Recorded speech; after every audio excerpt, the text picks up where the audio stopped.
evening, everybody. Hi. Okay, now we love a little bit of applause, so let me do that again. Good evening, everybody.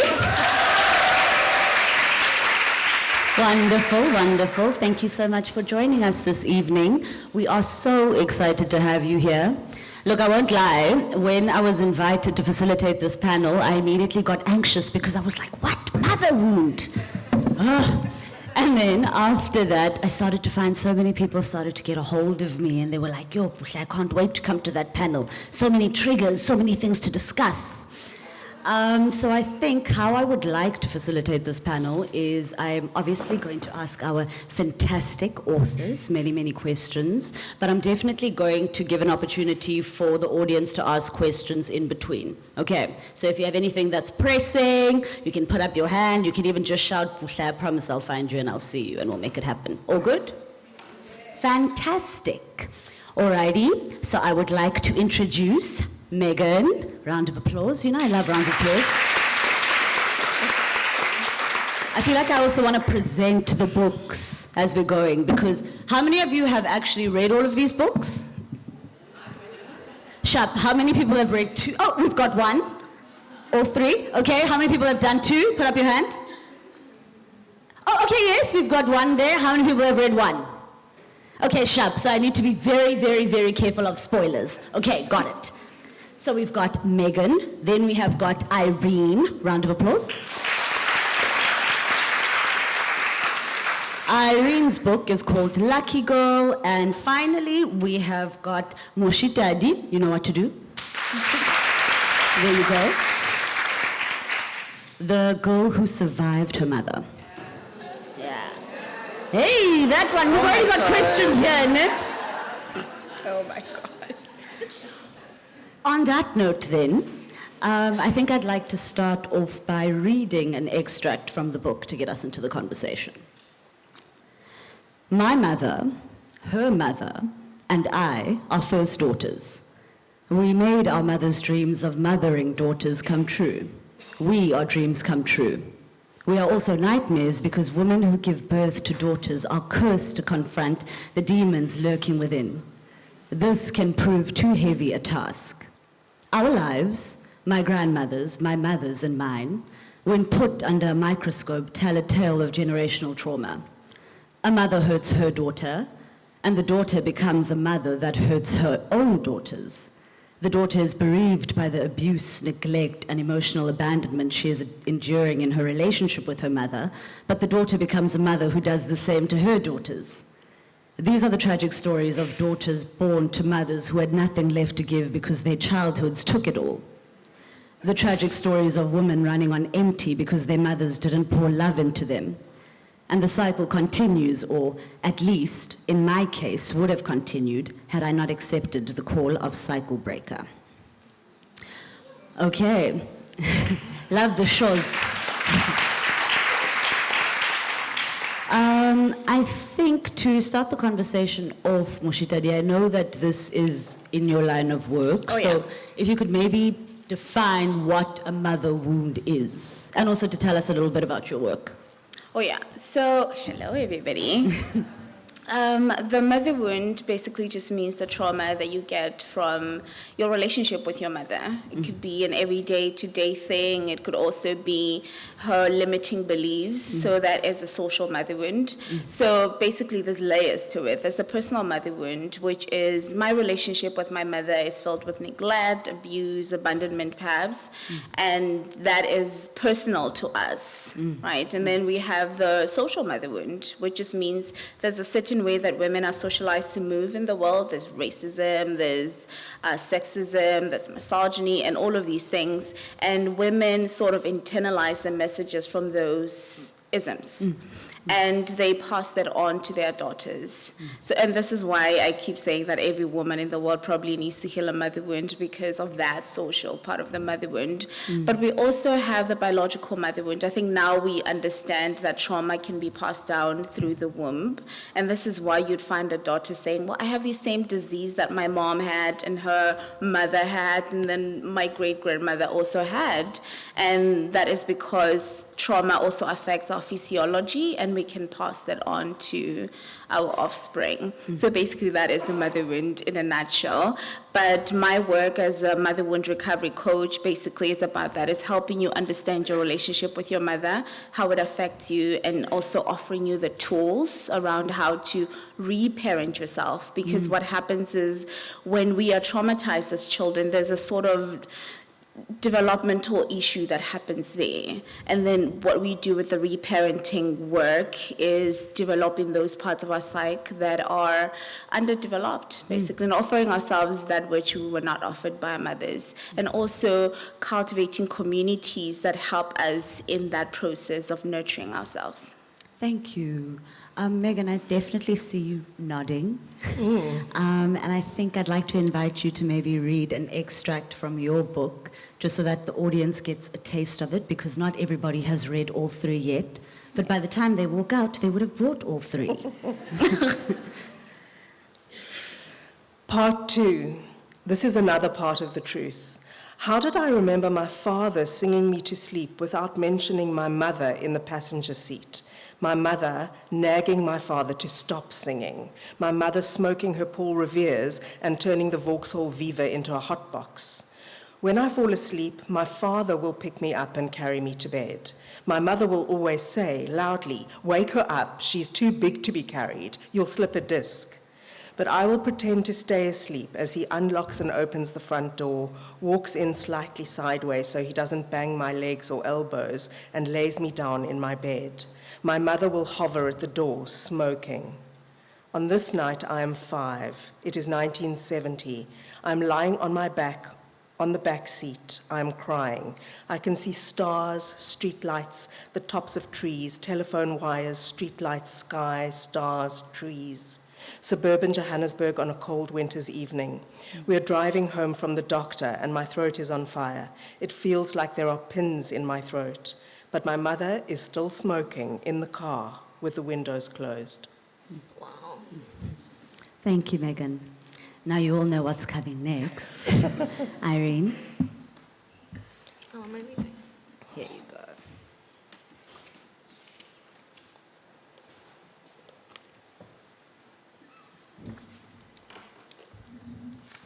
So this is Lucky Girl. Okay. So let me just give you some context. In this part of the book, Soila, who's the protagonist, is living with her boyfriend, who she loves. She wants to marry him. And her mother has come to visit her in New York and has refused to stay with her daughter because you're living with a man and you're not married. I'm not staying with you. So she goes to a hotel, but there's some drama at the hotel.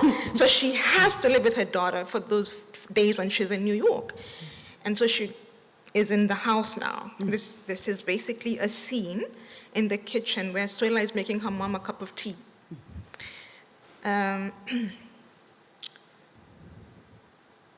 Is this his mother? She asked, looking at a framed photograph of Estelle smiling from ear to ear in a floppy beach hat. She's very beautiful. She's lovely, I said, and she loves me like a daughter. Doesn't she have her own daughters? No, he's an only child and his father died too. She looked around the room and circled back again, stopping at every black and white photograph. I had hung up all my favorites, the buildings on Wall Street, shooting up like a Masai Moran spears, school kids in Astoria playing double dutch, my birthday triplets. Are these all your photographs? Yes. Have you truly quit your job? Yes. And you really want to marry this man? Yes. Soila, this man has dreadlocks down to his back. How can I take this man to Kenya and introduce him as my son-in-law? How is this the man you will marry? I cannot believe it. What happened to you? I should never have sent you here.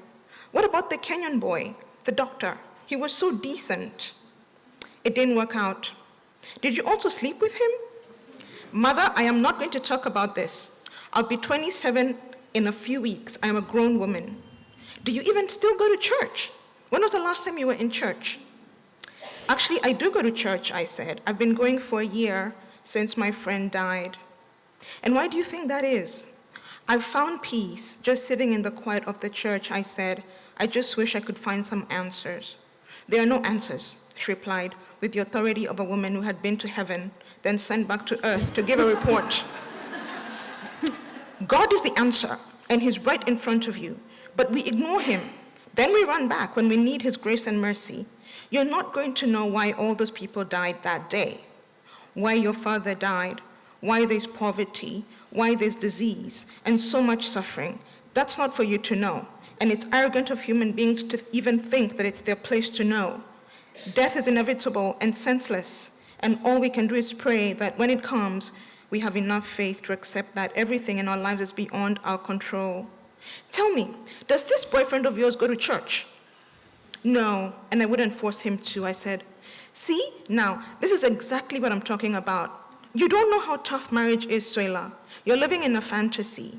How can you have a partner who doesn't share your beliefs? Have you talked about where you're going to live? What about when you want to come back home? Is he going to return to Kenya with you? How will you raise your kids? Will they be Catholic? Will they have been baptized? Will you teach them your culture, your language? If you don't return, will you truly be happy here for the rest of your life? You know that they will put you in a nursing home. This is what Americans do. Your own kids will put you in a nursing home. They'll do that to you because they will never learn the value of caring for elders, helping your relatives who have less than you do, and giving your time to community. How can they learn any of this when they grow up in a country where everyone is so individualistic? What about their history? Do you want to teach them about our chiefs and how we fought the British? Or do you want to teach them that they're descendant from slaves? Hey. I really love how it's already very clear. These are 3 different mother characters, but it's so incredible to hear an audience of very different people for every single character going, I've heard that one, yes, there's a tidbit here, etc., etc. Anyhow, when it was time for me to start thinking around the questions, what I wanted to ask all of you, I need to be honest and say, for me, all of these books read as so deeply personal that I really, really struggled to come up with questions. Instead, I just found that I had so many comments and things that I wanted to say, and then say to you, okay, can you expand on that? Yeah. So I've got a few questions, and then I'm going to do a lot of, can you expand on that? My very first question is, why did you write this book? How I don't want to ask you if it's about you or not about you. Just why did you write it? When did it start marinating for all of you? Megan? I started writing this book about a year into sort of our COVID pandemic, after a very traumatic kind of personal situation. And in fact, quite specifically, my therapist said to me, you need to write your story. Why don't you do it as a play? And I was like, are you mad? It's like the worst advice I've ever heard. And I ended up sitting down and writing. And this is the result of that. Irene? Okay, Lucky Girl was actually a short story.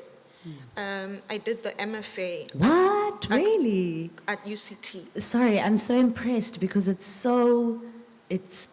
weighty, you know. Right. Yeah, actually, no, that's not the word I was looking for. Rich. There you go. It's so rich. Yeah, it was a short story.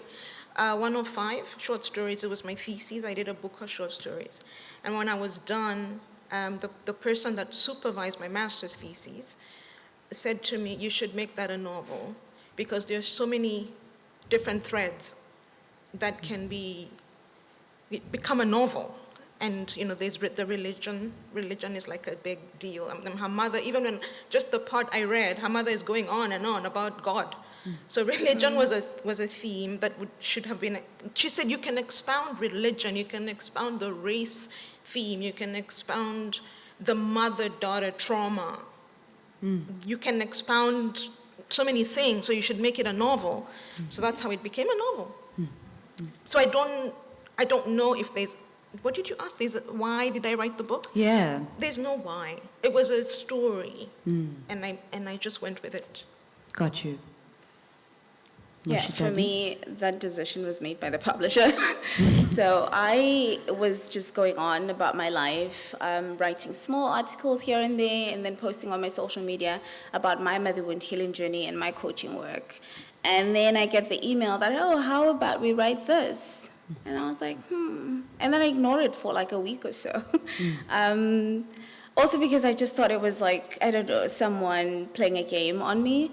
And eventually I replied, and then we did a call, and then I decided, you know what, why not? I mean, I'm already talking about my story. I'm already sharing my mother wound healing journey. I'm already coaching people around this work. I feel like people may be interested in hearing, you know, the nitty-gritties of my mother wound, and perhaps that story would be validating, and perhaps it would give them permission to also tell their own stories. And I think that's my why, just offering other people that validation and that permission that it's okay, we can talk about this, and there's tools around healing that. Thank you for saying that, because that definitely gives me permission, because as I was saying, you know, I was really unsure about how to get into this, because it feels like something that we Yeah. aren't allowed to talk about. Oh, yeah. Or something that becomes very difficult to talk about, and it's as though when you talk about it, you know, you're insulting your own mother very directly, Yeah. which is why I suspect all of us are here, because we're like, gosh, let's commune now, you know. And so... I know when we connected briefly, Megan, you spoke about how relationships, or specifically how the mother-daughter relationship is perceived, you know, and how as a result of that, what we then have to perform. So I was wondering if you could talk a little bit more on that. Yes. I mean, I think in general there is this, the relationship between mother and daughter is often mythologized into this beautiful, connecting, nurturing, quite profound relationship that looks like Mother's Day. And that's very far from the truth, I think, for a lot of people. And certainly it was very far from the truth for me. In real life, I had a really challenging relationship with my own mother. And that certainly informed what's in lost property. But I think that part of the challenge is to totally admit that these are challenging, confrontational, sometimes even competitive, unsettling, and often unresolved relationships. I mean, I'm resolving my relationship with my mother now that she has passed on. Now I can do the work that I couldn't do when she was alive. Thank you. Moshitadi, I was just wondering, did this process of writing this book and sharing it, does it feel very exposing? Because I know you said that this one is about you. Yeah. It is about your life. For those of us who have read it, I'm sure, we're all like, wow, very vulnerable, thank you. So yeah, how does it feel? I think I've been doing the work of just coming out of hiding for quite some time, that this also just felt like part of that. Obviously, it was really hard for me to remember the details of certain experiences because I had to hold that memory, all of it, and not just in bits and pieces. But yeah, there's a level of vulnerability there, but I don't know, I'm not, even now when people ask me about the book and they're like, are you okay to talk about it? I'm like, I wrote it. I'm okay to talk about it. Yeah, so I think I've just been doing the work for quite some time that now I'm just in a space where I can talk about it openly. And today I was doing a reading at a school in Gugulethu, and the kids wanted to also read from the book. So the book was going around and everyone was reading a passage from the chapter about initiation school. And I heard it from their voices and I remembered my younger self, and it was really hard in that moment. But they also found the validation that was the intention for me writing the book. But yeah, I'm okay with being vulnerable. I'm okay with being seen because I see what it does for other people. And yeah, that sort of fulfills me in some way. Irene, I wanted to ask you just to speak a little bit more about the relationship between the sisters, the mother, and the grandmother. I found it so, I don't even know how to explain it. I think it's because to me, it felt like it was in my own home, you know. That's how I was also raised, where it wasn't, my mother wasn't just, she was the head, sure, but I also understood very much my grandmother to be here. But I think what I found so interesting was the power dynamics at play within the household. So if you could speak a little bit more on that. So they have most of them haven't read the book, so it's difficult to explain, but I think that just to quite quickly, there's a grandmother, there's a mother, and there's 4 sisters, and then there's Soila, and they all live in the same house. And I wanted to show this thing of black tax with Africans, so that grandmother is kind of afraid of mother. And I think at some point she tells one of her daughters, one of the 4, she says, don't say those things because, you know, we under her roof. You know, don't antagonize her, don't make her mad, we're under her roof. So there's that thing of like, Soila's mom has brought in her relatives because she's the one that has kind of had an education and has a good job, and she can take care of her family, her extended family. So I think the way that I've seen it growing up, I haven't seen agency with my grandmothers because there's a lot of black tax being paid. And so my grandmothers give my parents a lot of leeway. Right? Because they know, one's passed on now, but they always knew that, you know, this is the child that can take care of us. So the way that usually the agency, you know, with Africans, there's this whole thing of elders. And that was the one thing I noticed from when I was a little girl. There was a way that my grandmothers were handled, where you could see that they were a little bit like, not scared, but they didn't want to push boundaries because they knew who's buttering their bread, right? So it's quite confusing that sometimes the lines don't lie as they're supposed to. When it comes to, I think Africans and Westerners, we're very different, you know? So in our culture, it's way more complicated. Yeah, that's why when you read that, they'll put you in the nursing home. Right? All of us were like, oh, that's the biggest threat, you know. Yeah. Can I ask, what were the most challenging aspects of writing the books for each of you? Megan? I think because the story starts very close to the bone in terms of my own story, deciding what to fictionalize and granting myself permission to make stuff up so that I could tell a story that was really, really authentic, but that I could use the feelings and then translate them into other moments that weren't necessarily true. And hope that they still read as true and authentic. And I'm so sorry to disrupt you, Megan. I just wanted to say, and you did that so well, because as I was reading it, it almost felt like a whodunit, you know, where you go, okay, wait, what? What happened? Because this is the part where, you know, such and such happens. And then you're like, okay, but what's coming? What's coming? What's coming? We're always waiting for what's coming. Which I think is life. So you try and condense it into some kind of, you try and find the scene, the moment that then will describe that feeling. Yeah, and you know, in doing that, I think that as the reader, you give us an opportunity to chew on it, you know. You don't give it all to us because it would be too much. Instead, you walk us through it, which is really, really great. Irene? Thank you. I would say there's I wish they had read the book. They will now. Anyway,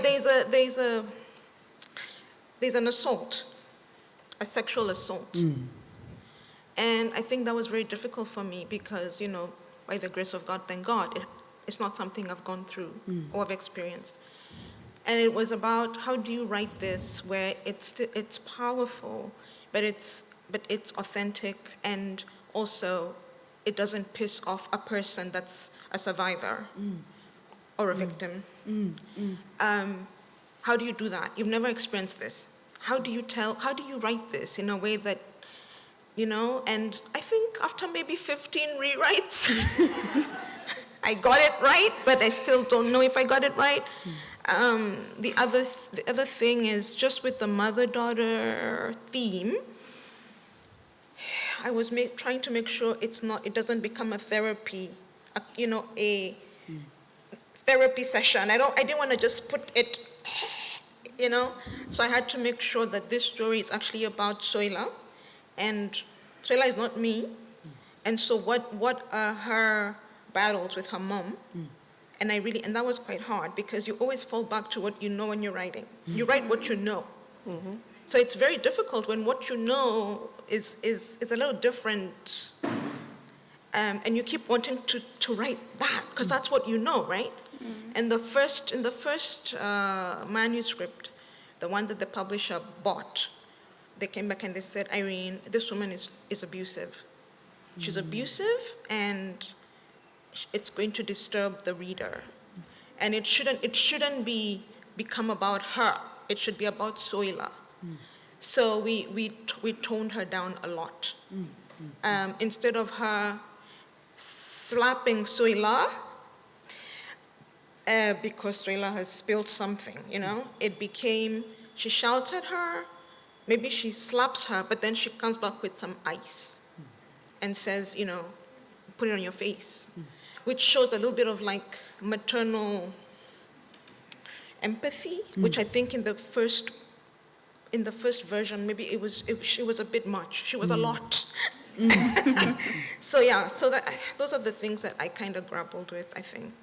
Yeah, I think that's why earlier I was so surprised when, or impressed, that it started as a short story, because as I said, it's so rich. And because as I read it, that is what it reads like. It is definitely Soila's story. Yeah. And I go, gosh, Soila's story feels like my story, and I'm sure many, young black women who are like, okay, I'm fighting to try and go overseas so that I can achieve this. But I understand I still have to provide all of this for my family, which is the black tax that you're speaking about, while having this mother who loves you and would do anything for you. But what does that mean? What does that anything actually mean for your own life, actually? Yeah. Same question to you. For me, was processing the emotions. It was just a lot. There was like shame there coming up to the surface, guilt and anger and all of those things when I was writing the story. And I had to, at some point, pause so that I could make room for that and allow myself to feel that and soothe myself while I write the story, so I don't re-traumatize myself. I remember saying this to my publisher. I'm like, in the first time when I started writing, and I'm like, I've been crying. And they're like, we don't want to traumatize you. And I'm like, no, I'm fine. I'm okay. I can do this. And then I took a break, and then I came back into it. But then I had also sort of formulated or became strategic around how to deal with those emotions. But also, another thing was I wanted to tell the story in a way that wasn't boring. Yes, I knew that it was going to be heavy, but I didn't. So I wanted to play with words in a way that, would keep the reader interested, which is really hard because, I don't know, I didn't consider myself to be that kind of writer. But the response is that I was able to do that, so I'm glad that happened. But yeah, that is the two that I struggled with, the emotions and having to tell the story and not just it being, this is what happened, and then that happened, and then that happened, and trying to make it interesting in some way.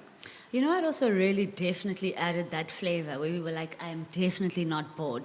It was the fact that you chose to write in both English and, is it Sepedi? Oh yeah, that was also Sepedi. another thing. I wanted to be authentic to the people that I was writing up. For instance, when I was writing about my grandmother had never spoken English in her life. It would have been perhaps even dishonest to write it, the things that she was saying in English.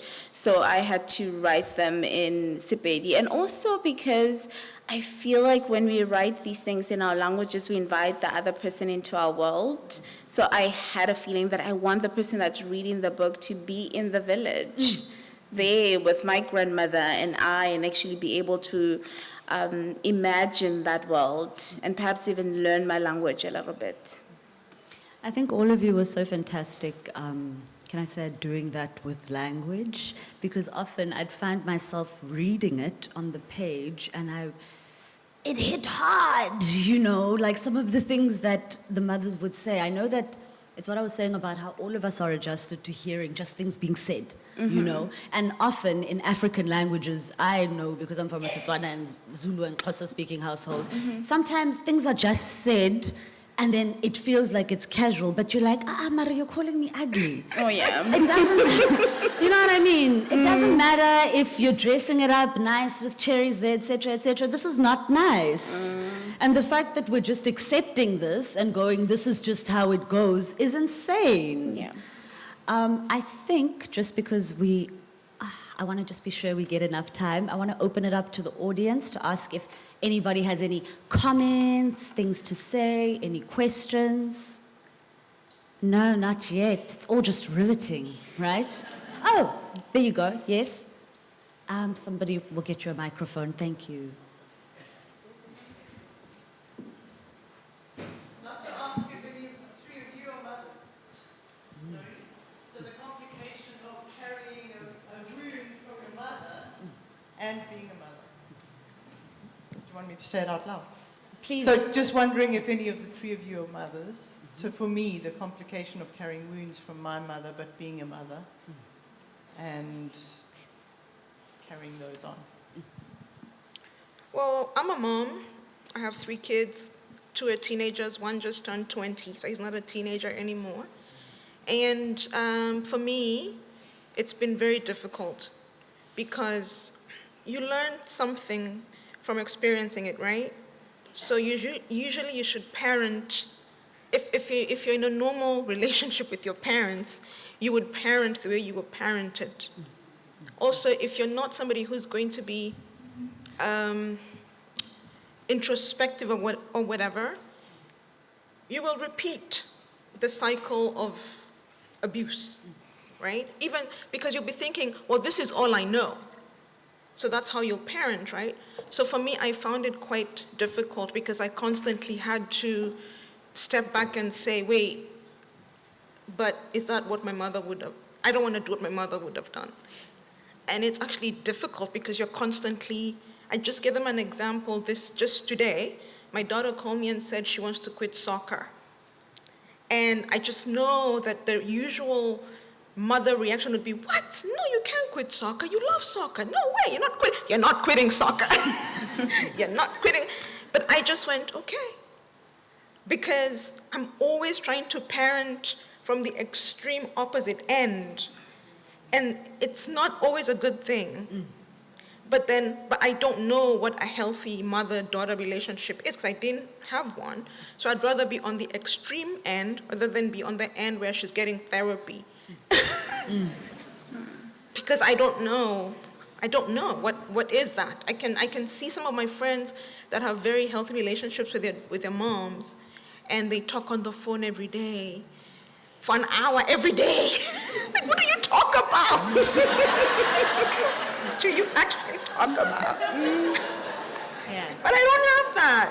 Yeah. So I've had to create my own mothering experience, I guess. Yeah.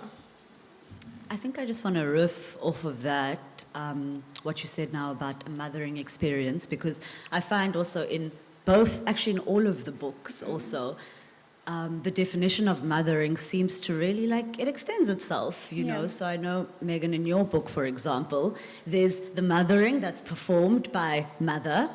There's the mothering performed by father, you know. There's the mothering that's performed by Dora, who looks after you. And then I feel like there's the mothering that Johannesburg and Cape Town also do for the character. And then later, the character who decidedly does not want children ends up mothering, you know, whether it be animals, you know, children. Could you speak a little bit on that? I think you've said it, and I mean, I think that that's really true. But just to come back to the specifics, I am not a mother, and I definitely chose not to be a mother. But I am also the mother of animals, and I think that the whole thing about mothering is that it doesn't necessarily only have to be, you know, the person who gives birth to you and you giving birth to somebody. That I think that we do play sort of mothering roles or nurturing roles, or even have nurturing friendships, that I think, that's in terms of my own personal experience. And then obviously wanting to explore that in a complicated way, because I don't think that there are solutions, but there are possibilities in the novel. Actually, I'll ask you that question privately. It just it popped up, and then I was like, no, wait. I'll ask it now. I wanted to ask, just out of interest, do you feel like you do a good job of it, mothering? I mean, because I feel like you do. Thank you. I think I'm a very good dog and cat mother. Got you. Yeah. Really good. Yeah. Moshitadi, I want to ask you a little bit also, just about mothering and how, I think in the book, what I also loved so much is, Megan also just spoke on it now, about how your friends can also often be the people that end up doing that for you. And I really, really loved how in the book you describe how initially, you know, even learning how to develop relationships with people is incredibly challenging. So how did you get to a place where you learned how to mother yourself? And yeah, actually that's the question.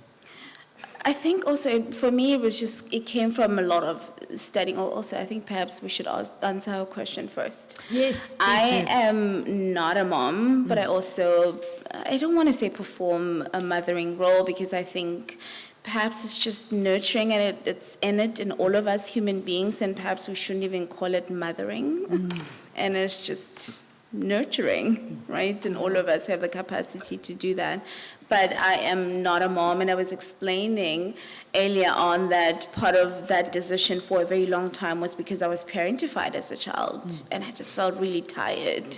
I had been doing it with my younger brother, my younger sisters, and I got to a point where, as an adult, I was just like, I don't want to do this again. It's just a lot. But also with the self-mothering work and nurturing myself, and also having a community of people that mirror my worth and nurture me, I have built capacity to a point where I'm like, oh, perhaps that's a possibility, right? So it's still sort of in the cards. But right now I'm not a mom. What was your question? To be honest, I'm in it now with you that even me, I'm just like, the question is floating. It's fine. It's fine. I just quickly wanted to ask, does anybody else have any questions? Cool. Can we get a microphone over here? And I also wanted to say thank you. That was a fantastic question, and I 100% definitely wasn't ignoring it. It's just, again, it's one of those panels where you go, I want everyone to volunteer and answer for themselves. Yeah. So I just did a couple of points. The first one is that I sent, Moshitadi, I sent the first 3 pages of your book to my mum, with whom I have a massively problematic relationship. And I'm going to read her response, which I can do because she's not here. She said, many people, this is her response to that, which you've just heard, the bit at the beginning. Many people spend their lives trying to rise above the crap their mothers inflicted on them. And it's like, Jesus, okay, why do you try, you know, and so a friend of mine once said, why do you go to your mother and expect the thing she can't give? You keep going and it's never gonna, you know, you have to go to her in any dialogue and say, my needs will not be met here, my needs will not be met here, and not because she is actively not trying to meet them, she simply doesn't have the capacity. So a question for Megan about, you said that you're sort of making right or coming to terms with it posthumously in terms of your mum, and then also, Moshitadi, for you, when you choose to be the cycle breaker, that's heavy. Oh, and yeah. when you've experienced parentification, do you not buck against the reparenting? Because I do. I hate the fact I have to reparent myself because I had to parent my mother. And yet that's the only way that I'm ever going to heal, is to do that work. Yeah, it sucks. It sucks. You're like, oh, I deserve better. I mean, right now I would be like doing this and that, but now I have to do this. I've heard someone say to me in coaching, I'm so tired. I'm tired of the fact that I have to keep doing this work because someone else chose to be abusive towards me. But with her, it was her whole family. And she's like, I'm paying for therapy. It's money. I'm paying you. It's money. I could be going on vacation right now, but this money is going into me having to do the work so that I can undo other people's, you know, issues. But you know what? There's no way to look at it. It sucks if you look at it that way, to say, well, I have to do all of these things when I could be doing something else. But it's also the pathway to that life that you want. I mean, I look at myself now and who I was when I was in that survival mode, in that trauma, a whole difference. The type of relationships I have now, the fact that I'm doing what I love, I'm here talking to people, which is something that I've loved. I'm writing, just as I wanted to write when I was a child, and I was not able to do any of those things when I was in that state. Or if I was doing them, there was so much shame and imposter syndrome and guilt and perfectionism in all of that, and now it's not here. So while the work may suck, it takes you to a very beautiful place, and I think it's worth it because of that.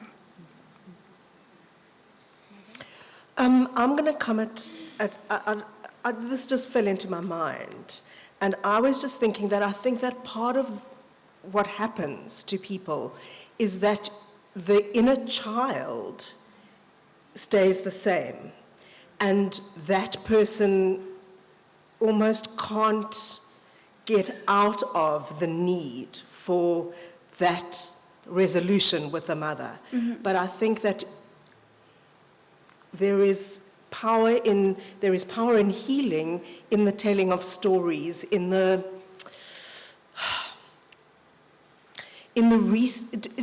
making yourself not the center of the story. So the story is the center, and the people who are in the story are not the center. And that's quite, I'm not even making sense, but it's quite healing to move away from the mother-daughter relationship and its effect on you and me and the individual, and actually see it as this complex network of dysfunction, whether it's personal or situational or historical or social, and then it becomes a different thing.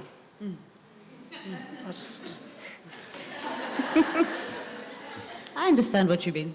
And also, I think that that's how we connect up. That's how we make connections. It's bigger. Yeah. It's bigger, so there are lots of threads to it. Yeah. I did lose myself there for a bit. We loved going for the ride. Thanks.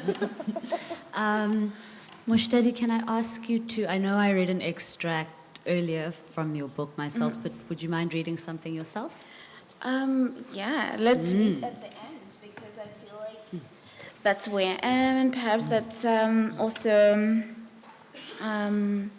where I would like other people to be and on their healing journeys.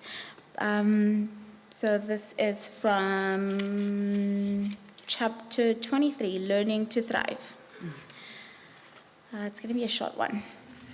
The truth is, childhood trauma, as I have experienced it, and as many people around the world have experienced it, delays a person's life because it delays development. I don't mean delay in the conventional sense. A person can still go to school, have a career, get married, have children, and even travel the world, but they won't truly start feeling alive until they begin the healing. The trauma follows and contaminates every area of their life, making one like an outsider in their own story. That was my life for the longest time. I wouldn't even call it a life, but an existence of sorts. I'm glad to be on the other side of this pain, however long it took me. My wish is that we one day live in a world where it's not treated as a rite of passage to experience maternal abuse as something essential for daughters. That world is possible, and it is our individual responsibility to make it a reality through personal healing. What she said. Oh, is that what you wanted to say? Okay. Yes, we've got a question. Correct me if I'm wrong. Megan and Irene say your novels are a work of fiction. Yeah, mine is. And Moshitadi. your sort of your life experience, right? Yes. So, what I want to understand is that it would seem like in your stories, as much as you say they are work of fiction, you are actually using your real life experiences so that what you're writing is fiction, yet it's based on your experiences. Am I That's correct? exactly right. That's exactly right. So my own experiences are definitely 100% the starting point, and a lot of the content and a lot of the context is 100% my experience. And then I fictionalize certain characters and events to support my story. Okay. That's not the case with me. Okay, your case. No, my novel is fictional, 100% fictional. Like I said, you write what you know. So I do not know a mother who is not complicated. The mother I know is a very complicated woman. That's what mothering is for me. So when I wrote this novel, by coincidence, it happened that she had a mother who was saying, you can't do this, and you can't do that, and you can't do this, and you can't do that. Very controlling mom. So that was, it made it a little bit easier that I had an experience with a difficult mother. Okay.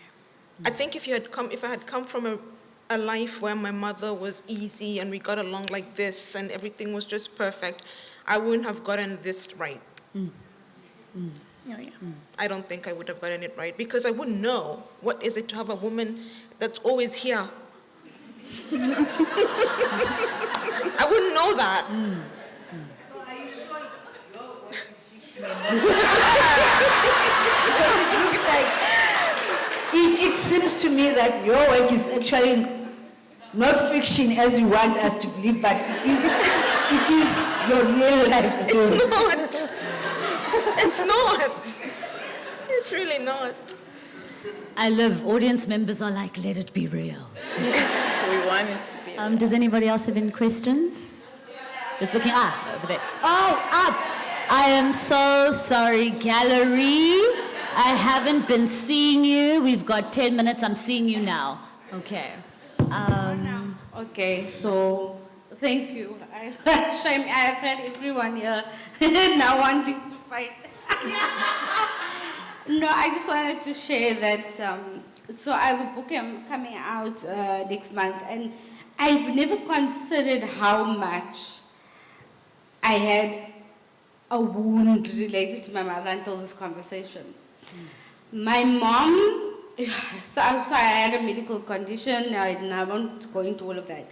But essentially, we were too poor to afford government, private health care. My mom would allow these doctors to do anything, try anything, and she would always tell me, keep your head down and just be quiet and accept it. And I remember hating and disliking my mother so much because I felt like she didn't protect me.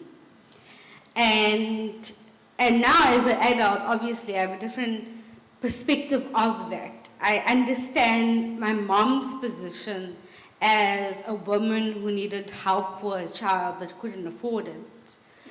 But that doesn't take away, I don't know which one of you mentioned it, that we still remain those little girls, right, who had expectations that were not met. So it's a very, I feel a little bit emotional about it just because I don't think we take into consideration also how survival plays into this. Yeah. And how survival plays into abuse and neglect and abandonment and all of that. So I just wanted to say thank you very much to all of you. And then I know the person next to me also had a question or something to say, so go ahead. Quickly, this conversation is quite triggering.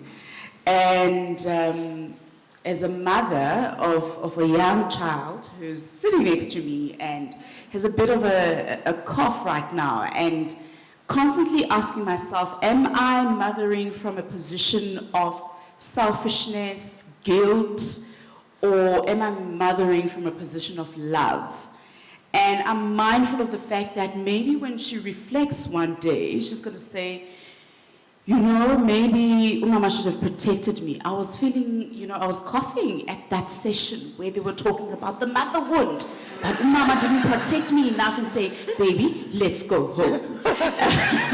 Because I do want to be here. And there are many moments where I have had to miss a lot of things that were fulfilling. And then you look and you think to yourself, am I going to be the resentful mother or am I going to be a happy mother? But then I remembered that my child deserves the best of me. And the best of me is a happy mom, but also a not always able to fulfill all my child's needs. So I think sometimes we as parents or mothers, aunts, caregivers, we always feel mom guilt. And my, not advice, when I share with other mothers who are new here, I say to them, look, mom guilt is there. It will always be there. My mother is 67 years old. And there are times when she calls me and she's like, hey, do you need a few rands? Or I'll just see money and she'll say, go get yourself this. Because there's also mom guilt, and always feeling the need to take care of me as grown up as I am. So thank you for this conversation. And I think that this is a conversation that should actually never end. It should not come to an end because, again, a wound, when you close it up, it festers and it becomes septic and it becomes dangerous to ourselves. So thank you for the space. Thank you. I think that there was a question down here. Yes? And then I'll come back to the gallery. I see you. Let's just start there and then we'll go to you. Okay. Oh, okay. Yeah.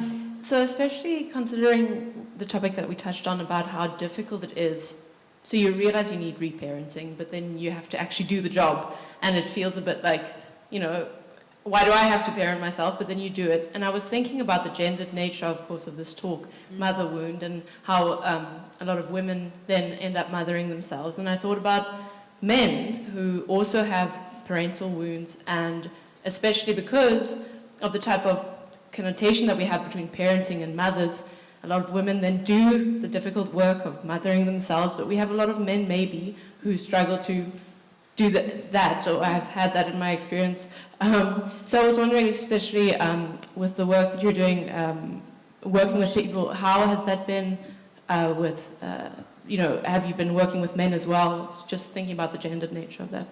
In the beginning, and so I used to do these group coaching things on WhatsApp, and I would have a men's group and I would have a women's group. And it was always so difficult to deal with the men I don't know if perhaps this is how we raise boys, but they have this expectation that I'm supposed to be doing the work for them. Whereas with women, whereas with women it was much easier. They were eager, they were asking questions, they were doing the work, coming back to me, I've done this, and then I did a couple of coachings with men, and I was like, I'm not taking men as clients anymore. And not because I don't believe they will heal, I just feel like someone else should do that.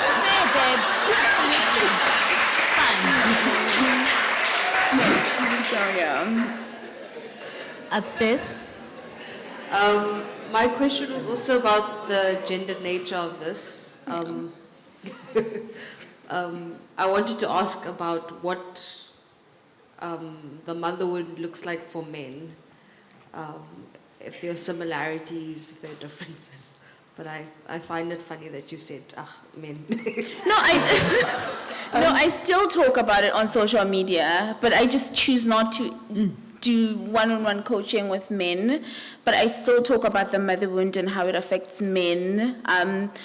It's sort of the same way. Like, for instance, if you're abused, one of the main things is you carry so much shame around that, because also we live in a society that says mothers are all loving, and you see other people on Mother's Day and all of that, and you're like, there must be something wrong with me.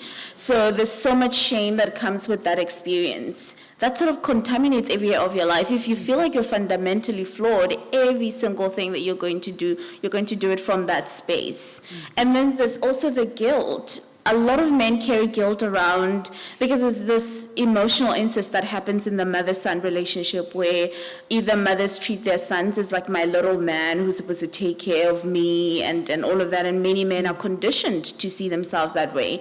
So they carry so much guilt around taking care of other people and not their mom. You'd hear men say things like, oh, my mom is the only queen, she's here, and all of that. And I'm not going to give any woman anything that I'm not giving to my mom. There's that guilt of, I can't give it to someone else, it has to be my mom. And then there's the mama's boys also, who are just, over-nurtured. They are not even over-nurtured, because nurture is a beautiful word, and I can't use it in that context. They're not given the skills to, be self-sufficient. And obviously the mom wants to feel the need for her self-weight of attention, of having the son always needing her, and all of those things. Okay, but this is like a very long topic, and I'm looking at the time. Yes. So there's that little man and and mama's boy, and that's how that's very common in our society. And I write about my brother, Bafi, in the book, and how she was the little man, and how she carried so much responsibility of taking care of my mother, and also, being a parent to us. So he carried a lot of responsibility, and that also makes it very hard for him to be a partner to anyone else. Yeah. And also the mama's boy is the same thing. You can't be a partner to anyone else if you're so clinging to your mother for survival. So it does affect them, those emotions, and also just that unhealthy dynamic that they end up having with their mother. Megan? You want to elaborate?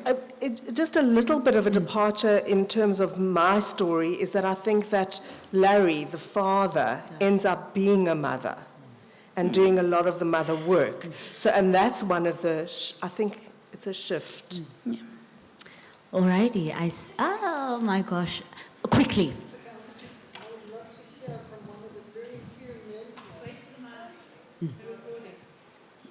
I'd love to hear something from one of the men here. I think there are about 5 if I turn around. Why? I would love to hear from one of the men. Any man who'd like to say anything? This is one of There you go. You've got 30 seconds, sir. This is quite funny because I've given a question every other talk except for this one. So. Okay. My mum, when I read Harry Potter when I was younger, I thought every mum would die for their son, like Lily does in Harry Potter or that. And because my mum was that kind of mother, but she also divorced my dad while she was pregnant with me, and she basically said that she wanted me to come from what was her phrase? A broken home rather than a breaking home. That was her thing. So in that way, I've had like the nuclear family experience with my mum and her new partner, but also knowing that my mum was just a human. So I'm blessed in that way, but fundamentally, I'm grateful for my mum showing me what it was to be a human being from the youngest age possible. So that's my experience of valuing motherhood. Thank you for sharing. And on that note, we are officially at the end of our discussion. Can we please have one roaring applause?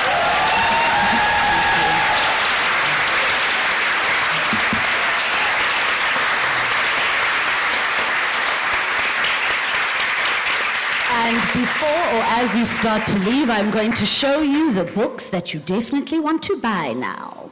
There you go. Actually, where do I put them? Maybe I should put them somewhere.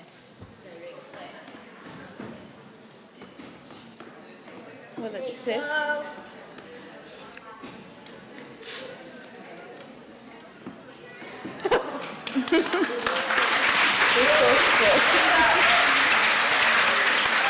Thank you so much, everybody. Thank you so much, Open Book Festival. Yay.